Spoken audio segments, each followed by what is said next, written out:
Hello everyone and welcome to Kaji's channel. So sa video na to, pag-uusapan naman natin ang basic ng QBO. So kung interested kayong malaman or kung interested kayong matutunan ang basic ng QBO, so isang feature lang yung pag-uusapan natin ngayon. Please keep on watching until the end. Do not skip para wala kang mamiss na tips and tricks na i-share ko throughout the video. So without further ado, let's get started!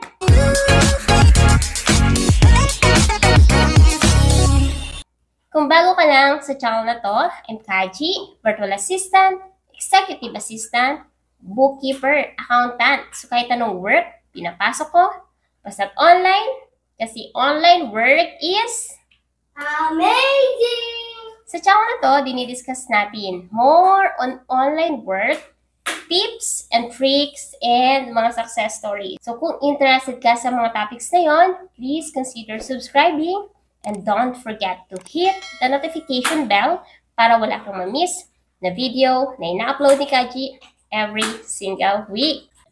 Okay, so ngayon naman, bago tayo mag-proceed sa accountant tools, let's discuss first this accounting tab, okay? So, dito sa accounting, ito yung access natin papunta sa chart of accounts and papunta sa pagre-reconcile, okay? So, how to do the reconciliation, we will discuss that later dun na sa mismong actual case na gagawin natin, okay? So, kapag clinic mo to, accounting, so pwede kang pumunta sa chart of accounts and sa reconcile, okay?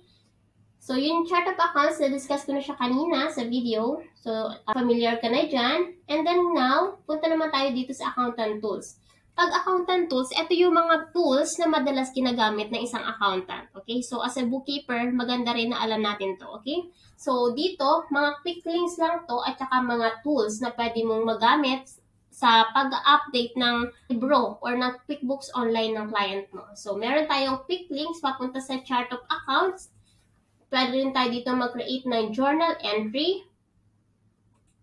For example, ayan. So, chart of accounts, journal entry. Let's say journal entries. Ayan. Click mo lang yon. And ganito yung itsura ng journal entry nila. So, pwede kang maglagay dyan ng journal number. So, yung journal number po is, depende yan sa process mo or sa client mo, okay?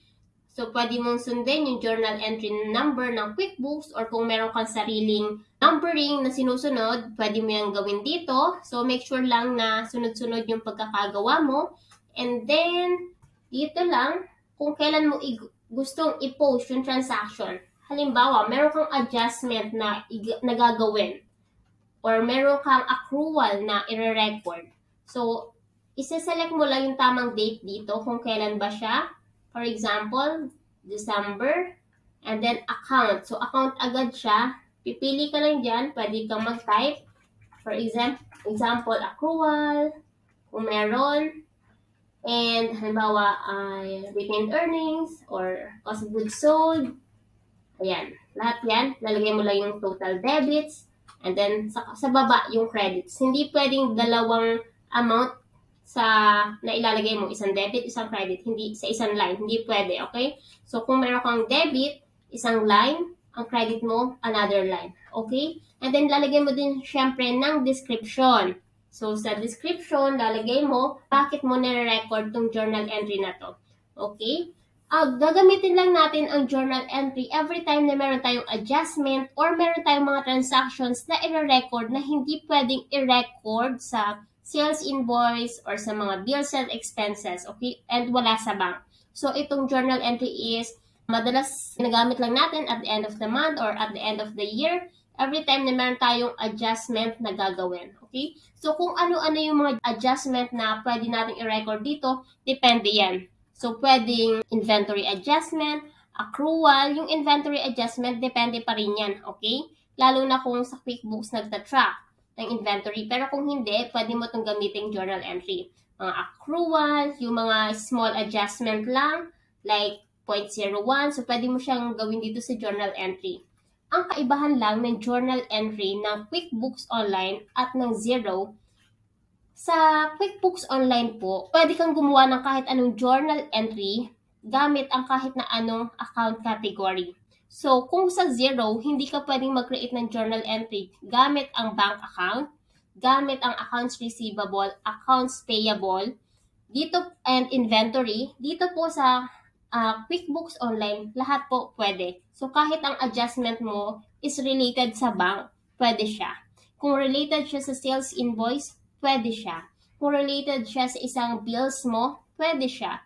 Kung related siya sa accounts payable, accounts receivable, lahat po pwede. Okay? Sa inventory, pwede. Alright? So, lalagay mo lang yung mga information na kailangan dyan. Alright? Itong name na to, baka magtaka ka, bakit may name?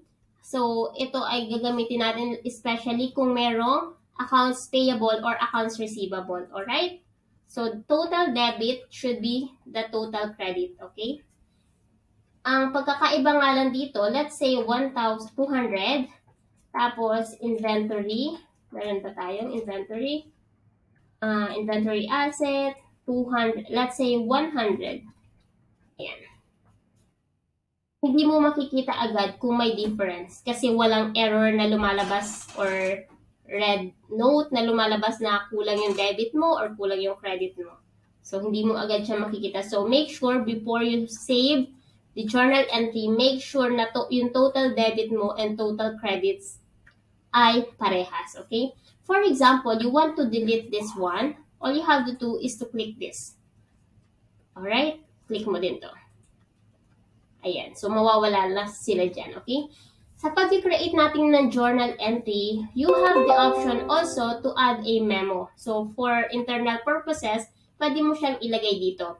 You can also add an attachment kung mayroong mga supporting documents na dapat kang i-record related to that journal entry, okay? So, click mo lang tong attachment and then you can now select dun sa mga files na i-upload mo. And then, just click save. Okay? So, yun yung ating journal entry. And then, let's go back here sa accountant tools. So, journal entries pa rin. For example, so, ganun tayo mag-create ng journal entry. Sa reconcile, so, eto din yung mga quick links natin sa reports, mga voided and deleted transactions. Pag clinic mo yun, let's see kung meron. Wala pa kasi, bago lang itong account na to. Pero kung meron ka mga deleted and voided transactions, dito mo siya makikita. You have the option to select yung user kung sino man yung nag-delete or nag-void ng transaction. So, malalaman mo, especially halimbawa, ikaw, bookkeeper ka, and meron kang mga team member. And bawat team member, meron silang kanya-kanyang QuickBooks login. So, halimbawa, may na-delete na transactions na hindi mo inaasahan, pwede mo siyang matrack kung sino yung nag-delete nun, kung sino yung nag-void nun. And then, you can ask yung tao na yun, bakit niya dinelete or bakit niya na-void yung transaction na yun. Okay? Dito rin, sa QuickBooks Online or dito sa audit log natin, meron ka ding option to view by date.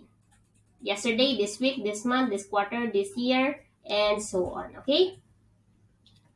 Also, dito is, so events, meron deleted, voided transactions, data exchange, budgets, permission changes, lahat yan ng audit log nandyan, okay? Pwede sa times, statements, sa sign in and sign out ng mga gumagamit ng QuickBooks na to. Ayan, sa list, lahat yan, matatrack mo dito sa QuickBooks Online, alright?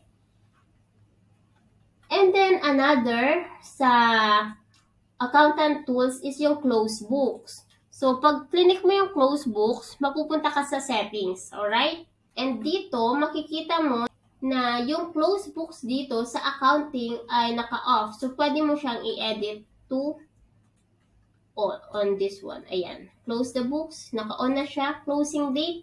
Ayan. So, you can set up the closing date. O, pwede mo rin malaman para saan tong close books na to. Click mo lang tong question mark na to. Let's say, maglagay muna tayo. Alright? Hindi siya mag-view here. Pero dapat meron yan. Ayan. It's taking forever. Ayan. So, meron ditong information about sa close book. So, ito is gagamitin mo. For example, ayaw mo, natapos mo na yung previous month na transaction. Tapos, ayaw mo na may magagalaw pa doon. So, you can now close the book. Para kahit sinong team member or yung client wala nang ma-record na transaction related to those months, okay? And then, pwede naman ditong i-set mo yung rules. So, i-allow mo ba siya mag-change after viewing a warning? So, halimbawa, na-close mo na yung books. Tapos, si client mo, nag-make ng change dun sa account niya, dun sa related sa close na month na. So, pwede mo siyang piliin dito na allow changes after viewing a warning. So, ang mangyayari dyan, mag-warning lang si QuickBooks na you are editing a closed book and then would you like to proceed? Something like that. Pag clinic ni client yun, okay, so pwede pa rin siya mag-edit. So, kung ayaw mo talaga, so all you have to do is to allow changes after viewing a warning and entering a password. This is the most secure na pagkuklose ng book para wala na talagang mangyaring edit-edit. Lalo na kapag dito kasi sa QuickBooks Online, once na ma-reconcile mo na lahat ng transactions and makapag-export ka na ng report, makapag-send ka na ng report, and merong isang tao, si client mo, team member mo na mag-edit ng account or ng transaction sa bank, magugulo yung reconciliation. And mag-show ng warning si QuickBooks na meron kang unreconciled transactions na hindi balance yung bank mo sa QuickBooks Online. So, dun pa lang, medyo mapagod na kasi yung process ng bank reconciliation is sobrang ma-process, time-consuming, lalo na kung maraming transactions. So, make sure na you have to close the books on a monthly basis kung kailangan. Okay? Alright. And then, close natin without saving. Yes. So, pinakita ko lang sa inyo. So, hindi ko siya sinave. Alright. And then, ayan. So, may new window dito. Let's see what happened. Ayan na. So, you can now open a new tab dito or window dito sa QuickBooks Online using the accountant tools. Okay? So, another is, meron tayo ditong reclassified transactions. Yung reclassified transactions is ginagamit natin every time na meron tayong gustong reclassify na transactions in bulk. Meaning, sobrang dami ng transactions na i-reclassify mo. So, all you have to do is to click reclassify. And then, meron ka ditong option to select the account type. So, yung mga account ba na i-reclassify mo, nasa profit and loss or nasa balance sheet. So, for example, profit and loss. And then, ito, let's say, cash or accrual. Ayan. Tapos, you can now enter yung date. Ayan. Pwede mo siyang i-filter by date. And then, ayan, since konti na yung transactions nito, for example, madami kang transactions na i-record, na i-reclassify, all you have to do is click mo muna, syempre, yung account dito. Click mo tong box na to para ma-select yung lahat, or kung isa-isa lang, pwede namang isa-isahin yung bawat box, alright? And then, reclassify. And then, change account to. So, ano ba yung, for example, nasa sales account siya. Gusto mo siyang i-reclassify as, for example, an expense kasi kunwari na mali ka ng record or product income. And then, apply. And then, that's it. Okay? So, makikita mo sa balance, as a profit and loss, na reclassify na siya. So, ganun kadali mag-reclassify dito sa QuickBooks Online. Alright? And then, so, meron din dito tayong mga tools like report options. Ayan. Report and tools defaults. O, ayan, makikita mo naman dyan. So, reconciliation status, makikita mo siya. Reconciled as off. Ano yung reconciled balance? Current balance. So, makikita mo dyan. Kung nakapag-reconcile ka na, makikita mo naman dito yung note na na-reconcile na siya. Yung date, okay? And magkano yung na-reconcile mo na. Okay? You can also write off invoices. Yung mga invoices na hindi na siya collectible. So, pwede mo siyang i-write off dito kung meron. Alright? So, yun yung ating accounting and accountant tools dito sa QuickBooks Online. So, sana marami kayong natutunan sa video na to. And kung meron kayong clarification, just let me know sa comment section and Kaji will try to answer that as soon as I can. Or kung mahirap i-explain sa comment, I'll try to make another video to explain everything. So, that's all for today. And I hope to see you sa next video ko. Bye!